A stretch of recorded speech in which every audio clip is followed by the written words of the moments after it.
buenas tardes. Estamos en el Microscopio, un programa para Radio Sudeste y MCI2. Yo soy Rosario Segura.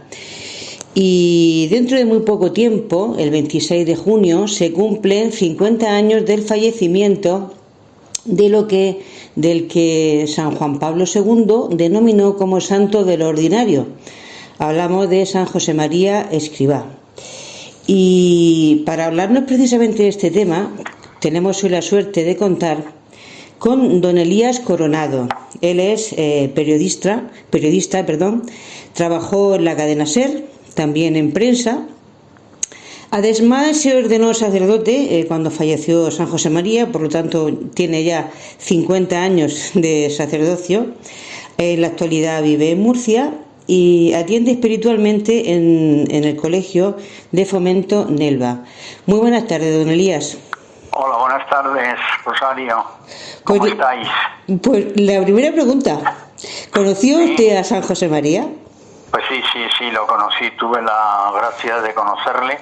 Primero le conocí en 1967, yo era muy joven, con motivo de una asamblea de amigos de la Universidad de Navarra.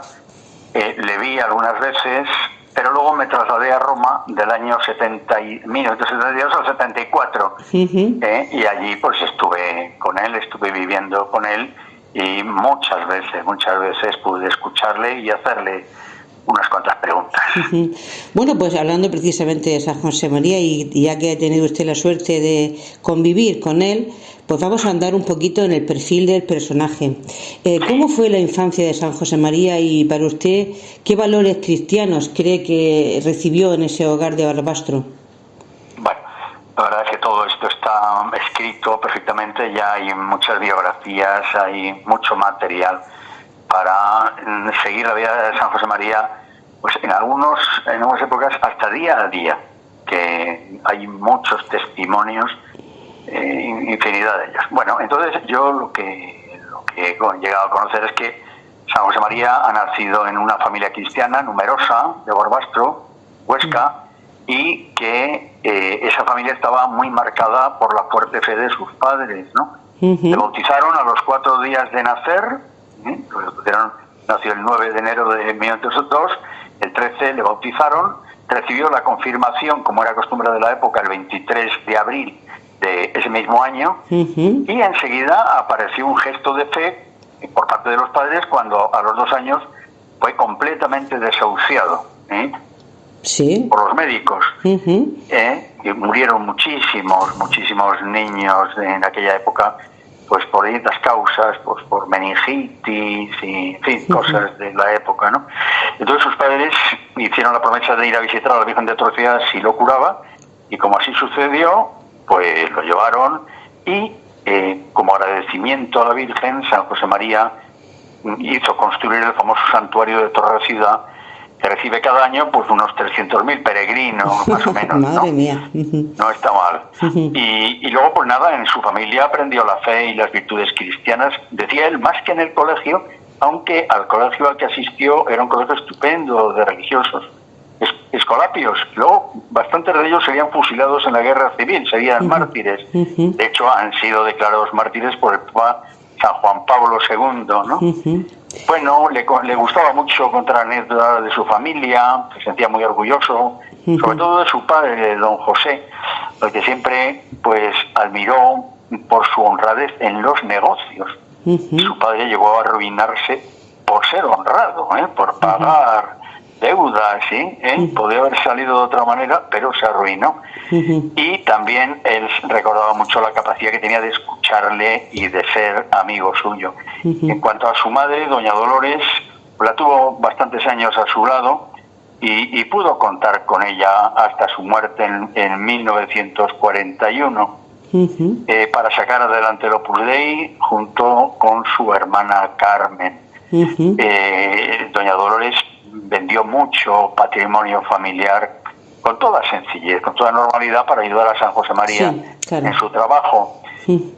Don Elías, perdón, un pequeño, lo último, creo que acabará reconociéndose la santidad de sus padres. Tengo para mí que eso vendrá. Sí, sigue, sin lugar a dudas. más preguntas. No, es que me viene a la cabeza esa escena sencilla del cual se ha hablado mucho, de unas huellas descalzos en la nieve, que por lo visto despertaron en él una inquietud importante. ¿Qué sucedió por ese entonces? Bueno, pues estaba en Logroño y hacia la ruina del negocio, tuvieron que dejar Barbastro, fueron a Logroño y hacia los 15 años, más o menos, pues vio las huellas de 2 carmelitas descalzos en la gran nevada de Logroño que hubo en el 17, ¿no? Entonces quedó removido ante tanta generosidad con Dios y se planteó por primera vez en su vida que podría hacer algo por el Señor. Entonces Dios se metió en su corazón y él supo desde entonces que Dios le pedía algo especial, algo grande, pero no sabía lo que era. Lo que sí sabía es que aquel asunto grande iba de amor. Eso sí que lo tenía muy claro. Iba de amor, pero sin saber nada, ¿no? Hasta que pasaron 10 años, y ya en el 28 ya supo exactamente lo que Dios le pedía, ¿no?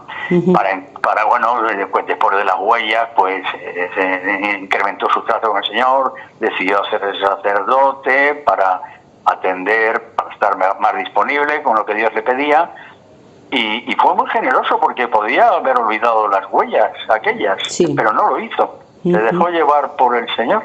Y bueno, pues es lo que nos pasa también a nosotros, ¿no? Que el Señor nos manda bastantes señales. Lo que pasa es que hay que saber interpretarlas y dejarse tocar e interpelar por ellas. Y eso a veces no es nada fácil, ¿no? Bueno. Don Elías, en los primeros años como sacerdote, me refiero de San José María, por lo visto él tuvo un contacto estrecho con enfermos y pobres. ¿Qué lecciones extrajo de este apostolado concreto?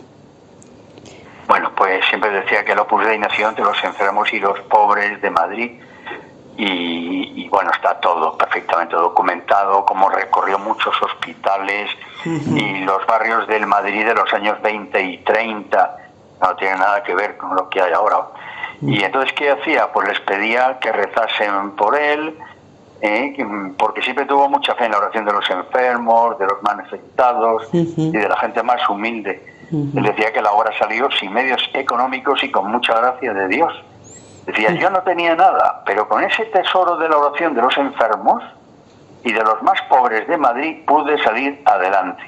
Y de hecho la primera mujer del Opus Dei, bueno, no es exactamente la primera, pero es de las 3 primeras, María Ignacia García Escobar, una joven cordobesa, pues fue una enferma de tuberculosis del Hospital del Rey, pues bueno, pues se hizo de la obra y ofreció su vida y sus muchas enfermedades por esa tarea de San José María, ¿no? O sea que es una cosa verdaderamente extraordinaria ver el perfil de esta mujer heroica y que, bueno, que dio su vida por completo y bueno, pues de hecho luego también, según su espíritu dice que hay que curar las enfermedades, o sea, no es que sea una especie de dolorismo, de culto al dolor, de eso nada, o sea, hay que curar las enfermedades, claro que sí, Dios nos ha dado medios para que las curemos. De hecho ha promovido clínicas, como la de la Clínica Universidad de Navarra, que está también en Madrid, hospitales, ambulatorios, centros de investigación,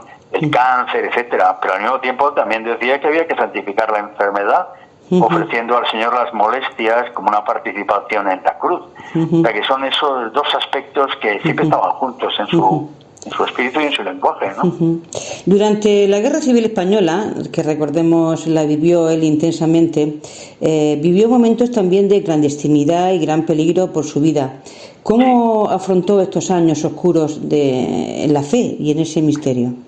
Sí, bueno, todo lo afrontó con un grandísimo dolor por lo que sucedía en España. O sea, yo le he oído hablar de la guerra civil y todavía tiene un gran dolor, porque la peor guerra de todas es la fratricida, ¿no? Sí. Es decir, hijos míos, tenemos que evitar las guerras, en fin. Pero también lo vivió aquello con una gran esperanza, porque a pesar de las dificultades, y tuvo muchas, estuvo a punto de morir varias veces, pues escondiéndose en varios lugares, de un lugar a otro, al final se fue, tuvo que abandonar encontró la oportunidad de abandonar la España comunista por Andorra, Francia. Bueno, pues a pesar de las dificultades estaba seguro de que saldría lo que Dios le pedía. Estuvo refugiado en la legación de Honduras durante varios meses, en el 1937, y si leemos su predicación diaria, que está publicada, es una maravilla, pues nos quedamos asombrados de la certeza absoluta con la que afirmaba que el Opus Dei se extendería por toda la tierra para que el reinado de Cristo fuese una realidad, algo que él había visto, ¿no? Concretamente en una misa del año 31, pero en fin, en otras ocasiones también. Bueno, también es verdad que en esos años de guerra confesó a mucha gente por las calles, asistió ocultamente a enfermos y moribundos, llegó hasta predicar unos ejercicios espirituales de varios días. En plena guerra civil. Domicilio para no levantar sospechas. O sea, verdaderamente es increíble, ¿no? Es increíble lo que está testimoniado todo, yo no invento absolutamente nada. Seguro. Don Elías, como usted como sacerdote, ¿qué modelo de cristiano propone San José María? Bueno, pues San José María predicó mucho a todo tipo de gente, pero al principio se dedicó especialmente a los jóvenes. Y no era un predicador al uso.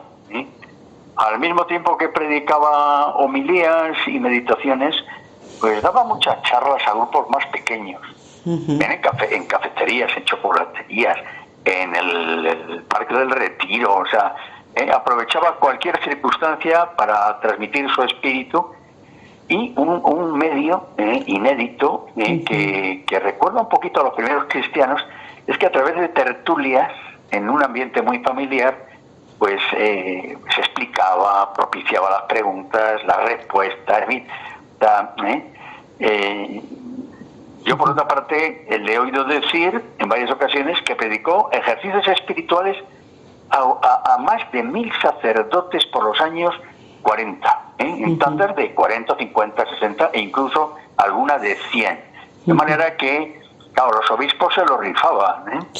Hablaba a todos de santificar su vida corriente, su trabajo, sus relaciones familiares y sociales. Claro, en aquella época de la que estamos hablando, los años 40, pues se llevaba mucho de ser cristiano de medallas y procesiones. Lo externo. Él siempre apreció mucho las procesiones, como no, la Semana Santa, etcétera. Pero él iba a lo profundo, iba al meollo de la vida cristiana, ¿no? Que es la relación con Dios y la relación con los demás para hacer el bien en el ambiente de cada uno. Por eso San José María siempre habló de santidad y de apostolado. Para ser santos hay que entrar por caminos de familiaridad con Dios, hay que entrar por caminos de oración, de sacramentos. Y es que eso es así porque solamente de esa manera se puede santificar el trabajo, hacerlo con la mayor perfección posible y dirigirse a los demás con una cierta autoridad, ¿verdad? Con prestigio profesional, ¿no? O sea, si no, apaga y vámonos, ¿no? Don Elías, usted hablaba hace muy poco de su relación con el resto de la gente, y hablando de relación, ¿cómo fue esa relación, vale la redundancia, con el Concilio Vaticano II? Sí, bueno, yo le he oído decir que el Concilio Vaticano II fue una bendición de Dios porque abrió muchos horizontes novedosos en la Iglesia. Gracias al Concilio Vaticano II, el mensaje del Opus Dei ha entrado de lleno en la enseñanza de la Iglesia. Se ha dicho que, lo dijo varios teólogos, luego también San Pablo VI ahora, se ha dicho que lo más revolucionario que ha traído el Concilio Vaticano II a la Iglesia está en el capítulo 5 de la Constitución Dogmática Lumen Gentium, la Constitución sobre la Iglesia, ¿no? ¿Y qué dice ese capítulo 5? Pues se proclama la llamada universal a la santidad. Y eso es lo más revolucionario. Él había escrito 30 años antes, en Camino, tienes obligación de santificarte. Tú también. ¿Quién piensa que esta es labor exclusiva de sacerdotes y religiosos? Claro, la mentalidad entonces, ¿no?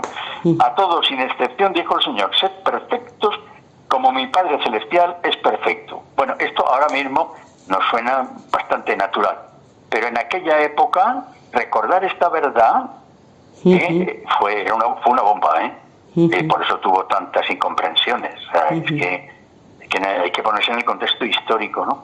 Claro, por eso San Juan Pablo II dijo que San José María era como el apóstol de los laicos, de los seglares, para los tiempos nuevos, que era precursor del Concilio Vaticano II, precisamente en lo más esencial de su mensaje. Un auténtico pionero de la unidad de vida cristiana desde finales de los años 20. O sea, es muchas cosas, vamos, habría mucho que decir. Pues usted ha hablado de la santidad en medio del mundo, don Elías, y ¿qué papel concede entonces a los laicos y a su formación dentro del Opus Dei? Bueno, pues habría que decir que los laicos son tan cristianos como los sacerdotes. Por lo tanto, tienen la misma misión que ellos y por eso necesitan formarse. El sacerdote, claro, no es un supercristiano. O sea, eso es una visión clerical. Sí, es el supercristiano. No, señor. Tampoco el laico es un mini cristiano. No, son los dos cristianos, los dos. Y tienen en su camino el mismo fin, aunque cada uno debe ocuparse de lo que le es más propio. O sea, ni el sacerdote debe aseglararse, si eso se saldría de su sitio, ni el laico clericalizarse. A los laicos, que son la inmensa mayoría de la Iglesia, les corresponde poner a Cristo en la cumbre de todos los trabajos humanos. Eso sí, con libertad para hacerlo de un modo o de otro. Porque en todo lo temporal, pues prácticamente todo es opinable, ¿no? Hay muchas cosas opinables, no hay un solo camino. O sea que decía San José María que la pluralidad es una necesidad. Para que los laicos puedan desempeñar esa vocación, para eso el Opus Dei les da formación cristiana de una manera constante. También en el verano, A mí me hace mucha gracia ahora que llevo un año y pico en Murcia y me planteaba hacer unas actividades y tal en el verano, no es de junio, julio, agosto, tal, y me dicen, oiga, que Murcia se cierra en junio.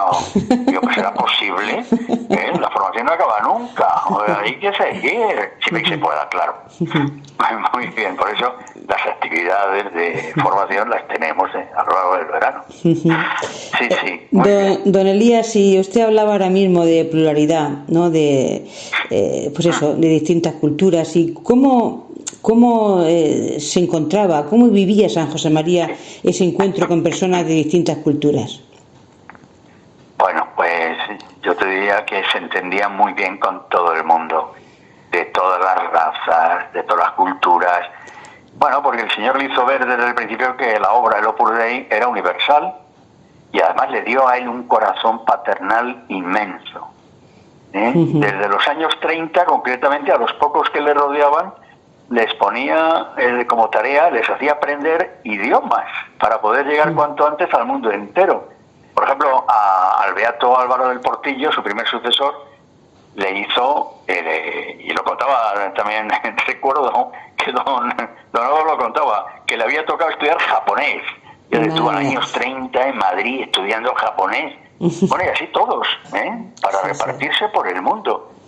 Y es que San José María tenía una mente espectacularmente grande y un corazón espectacularmente grande. O sea, era un hombre que sabía querer.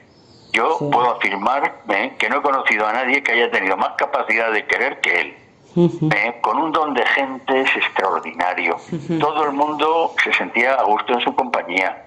Bueno, incluso también los que no dominaban el castellano o no sabían ni una palabra de castellano. Bueno, pero es que salían solamente de verle, de mirar, de hablar, esos gestos, salían con deseos de volver a estar con él. Es que le salía el corazón de padre por los ojos, por la sonrisa, por comentarios llenos de afecto, de buen humor. Había que ver aquello, es impresionante. Pues, yo me ha pillado usted la siguiente pregunta, que precisamente ¿qué le hacía a San José María ser tan atrayente como testigo de Dios? Pero yo creo que no lo ha dicho en ese corazón de padre, pero bueno, ¿hay algo que pueda abundar en este sentido? Sí, bueno, pues pues es que era muy santo, ¿no? O sea, en el fondo, pues es la santidad, ¿no? Es hacer el Opus Dei en el mundo quiere decir primero ser Opus Dei significa obra de Dios. Pues ser obra de Dios uno mismo, o sea, dejar a Dios que haga un santo en una persona, ¿no? Y realmente, pues su fama de santidad estuvo presente desde el principio, ¿no? O sea, que yo creo que esta es la clave. La santidad es ser imagen de Jesucristo. ¿Y quién es Jesucristo? Perfecto hombre y perfecto Dios. O sea, no se puede separar ninguno de los aspectos, O sea, hay que ser hombre, hay que aprender a ser hombre, hay que luchar por las virtudes humanas para que las virtudes sobrenaturales tengan un buen asiento, ¿no? Es que si no, se cae esto, ¿no? El edificio se cae.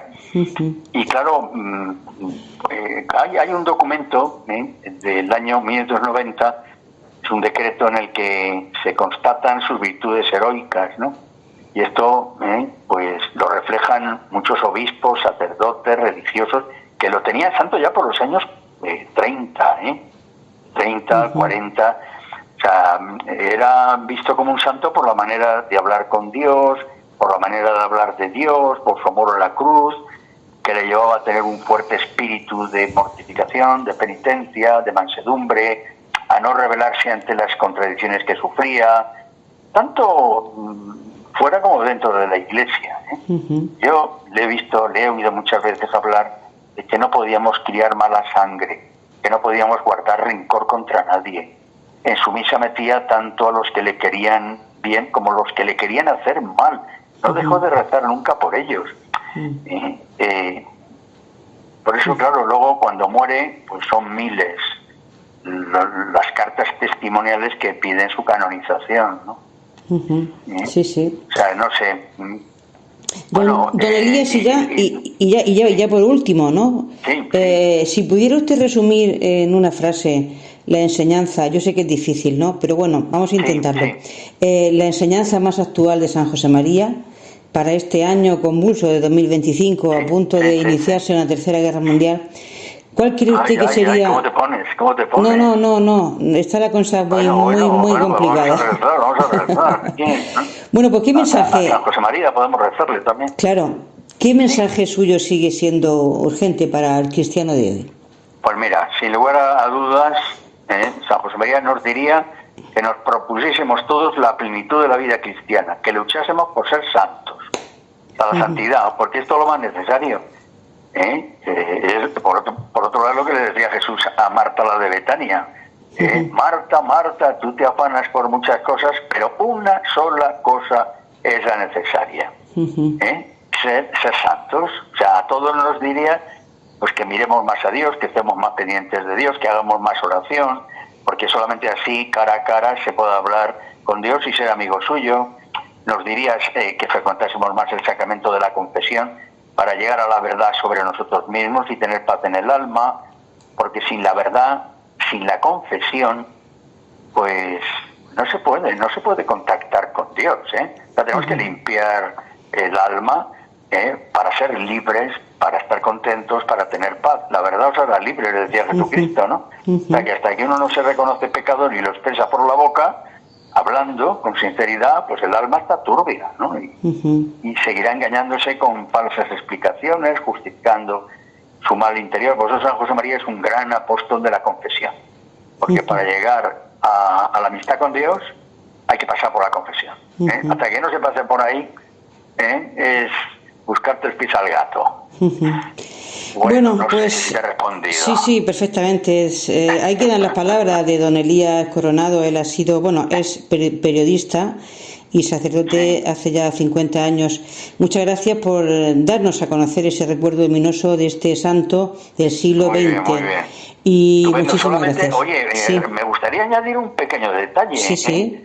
Pequeño detalle. Es que el Papa que tenemos ahora, el Papa León XIV, cuando era obispo de Chiclayo en Perú, conoció mucho de lo que es el Opus Dei y a muchos hijos de San José María. Celebró la misa del día 27 de junio en honor de San José María, por lo menos 5 años. O sea que lo conoce muy bien y yo pienso que le tiene devoción, ¿eh?